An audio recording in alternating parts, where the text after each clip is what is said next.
നമസ്കാരം അച്ചംബീസ്.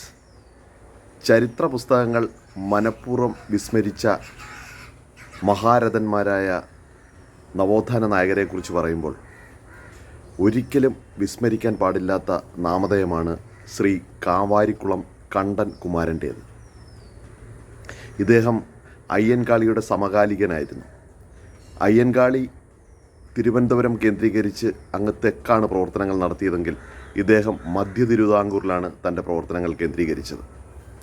അയ്യൻകാളി പുലയ സമുദായത്തിൽ നിന്നാണെങ്കിൽ ഇദ്ദേഹം പറയ സമുദായത്തിൽ നിന്നായിരുന്നു. 25 ഒക്ടോബർ 1863 മല്ലപ്പള്ളി താലൂക്കിൽ കണ്ടൻ കുമാരൻ ജനിക്കുന്നത്.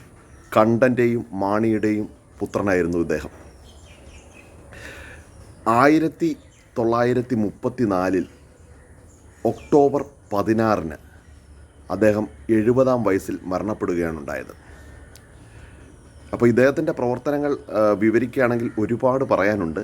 പക്ഷേ നമ്മൾ ഒന്നോ രണ്ടോ വീഡിയോകളിൽ നമുക്കിത് ഒതുക്കാം.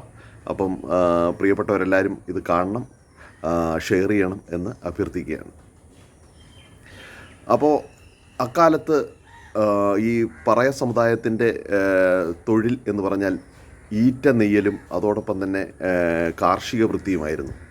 അപ്പോൾ കണ്ടൻ കുമാരൻ്റെ കുടുംബവും പതിവ് പോലെ പല ജന്മിമാരുടെയും അടിമകളായിരുന്നു. അപ്പോൾ ഇവർ ഈ മല്ലപ്പള്ളി താലൂക്കിൽ പല സ്ഥലങ്ങളായിട്ട് ഇങ്ങനെ ചിതറിക്കിടക്കുന്ന കുടുംബങ്ങളായിരുന്നു ഇവരുടേത്. അപ്പോൾ പലരും പല ജന്മിമാരുടെ ജന്മ അടിമകളായിരുന്നു. അപ്പോൾ കണ്ടൻ കുമാരനും പതിവ് പോലെ ഈ അച്ഛനമ്മമാരും മുതിർന്നവരും പണിക്ക് പോകുമ്പോൾ തൻ്റെ ഇളവത്തുങ്ങളെ നോക്കുക എന്നുള്ള പണിയായിരുന്നു അദ്ദേഹത്തിനുണ്ടായിരുന്നത്. അപ്പം ചെറുപ്പം മുതൽ തന്നെ അദ്ദേഹത്തിന് ഈ അക്ഷരം പഠിക്കണം എന്ന് വലിയ ആഗ്രഹമായിരുന്നു. പക്ഷേ അദ്ദേഹത്തിൻ്റെ അച്ഛനമ്മമാരും ബന്ധുക്കളും ഒക്കെ നിസ്സഹായരായിരുന്നു. മറ്റു പലരും അദ്ദേഹത്തിൻ്റെ സമുദായത്തിൽപ്പെട്ട മറ്റു പലരും അദ്ദേഹത്തെ വഴക്ക് പറയുകയാണ് ചെയ്തത്. അതൊന്നും നമുക്ക് പറ്റിയ കാര്യമല്ല എന്ന് പറഞ്ഞ് വഴക്ക് പറയുകയാണ് ചെയ്തത്.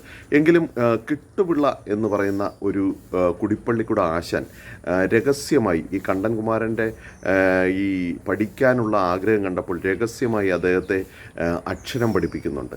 പക്ഷെങ്കിൽ ഈ മറ്റു സവർണരും അതോടൊപ്പം തന്നെ സ്വസമുദായത്തിൽപ്പെട്ടവരും കണ്ടൻ കുമാരനെ ഇതിൽ നിന്നും പിന്തിരിപ്പിക്കാനാണ് ശ്രമിക്കുന്നത്. പക്ഷേ അദ്ദേഹം ഇതൊന്നും വകവയ്ക്കാതെ അദ്ദേഹം പിന്നെ മുന്നോട്ട് പോവുകയും അക്ഷരം പഠിക്കുകയും ചെയ്തു.